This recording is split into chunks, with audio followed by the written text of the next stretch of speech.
Quand je tombe sur une vidéo avec un son de merde, c'est simple, je souhaite tout simplement que cette vidéo se fasse désintégrer par les robots de Google. Le son, c'est hyper important, je dirais même plus important que l'image, donc faites un effort, bordel. Bon, ça tombe bien puisqu'à la fin de cette vidéo, vous n'aurez plus aucune excuse, étant donné que vous saurez affiner votre son. Ma manière d'expliquer va être un peu spéciale, je vais plus dire ce qu'il ne faut pas faire que ce qu'il faut faire. Parce qu'en soi, enregistrer des voix n'est pas super compliqué non plus. L'erreur à ne surtout pas faire pendant votre enregistrement est de se dire que vous rattraperez les dégâts au montage. Si vous démarrez comme ça, votre vidéo ressemblera à une dinde farcie à la merde. Il y a 4 règles à respecter durant votre prise de son. La première est que votre micro doit être le plus proche possible du sujet, sans être à l'image évidemment. Si vous pouvez privilégier les micro-cravates et les micro-perches, faites-le, même si vous devez enregistrer votre son sur un boîtier externe à votre caméra. La deuxième est d'éviter d'enregistrer des sons parasites, que ce soit le vent, un P ou le cri d'un fou évadé d'asile. En ce qui concerne le vent, je vous rappelle que des humains se sont fait chier à fabriquer des bonnettes et des coupes-vent pour micro. La troisième règle est d'être dans un lieu adéquat et surtout qui ne résonne pas.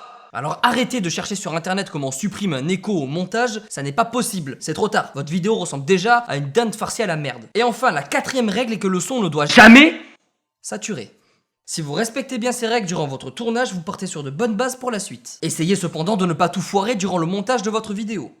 Une des erreurs classiques est de mal synchroniser le son et l'image. Bordel de merde, faites un effort sur ça. Si vous avez du mal à synchroniser votre son, eh bien téléchargez Pluralize. Ça fera le boulot à votre place et on n'en parlera plus. Autre chose que beaucoup de créateurs ont tendance à faire. Il s'agit de baisser le son jusqu'à ne plus rien entendre. Montez votre son, bordel. Ça vous coûte quoi? Si votre son est trop fort, on pourra toujours le baisser en regardant votre vidéo. Mais s'il est trop faible, on pourra pas le monter plus que la limite. La moitié des créateurs français niquent leur van à cause de ça. Non mais c'est affreux, regardez. Qu'est-ce qui est blanc et qui est dans un coin? Un frigo puni. Vous voyez comme ça nique tout, vous n'avez même pas ri à ma vanne alors qu'elle était sensationnelle.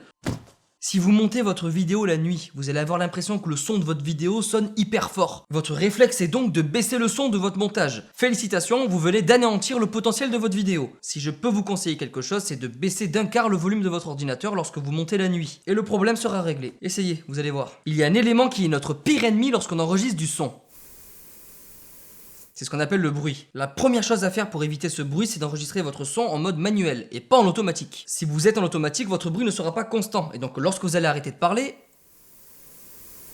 le bruit s'entendra de plus en plus. Et il sera infernal pour vous de le réduire. Donc enregistrez toujours votre son en mode manuel. Si vous désirez effacer ce bruit de votre vidéo, je vous laisse chercher des tutos sur YouTube, c'est pas ce qui manque. Au passage, bruit se dit noise en anglais. À présent, vous savez où porter votre attention afin d'améliorer le son de votre vidéo. Bien entendu, il n'y a pas que le son de votre voix qui fera que votre vidéo devienne un chef-d'œuvre. Il faut également penser à la musique, au bruitage et aux effets sonores qui composent tout de même 50% de votre contenu. Cependant, nous verrons tout cela dans une prochaine vidéo. J'espère que cette vidéo vous aura plu. Si vous en souhaitez d'autres, pensez à liker en mettant un pouce bleu. Abonnez-vous à la chaîne et retrouvez-moi sur ma page Facebook. Le lien est dans la description. Et c'était Sofiane pour vous servir.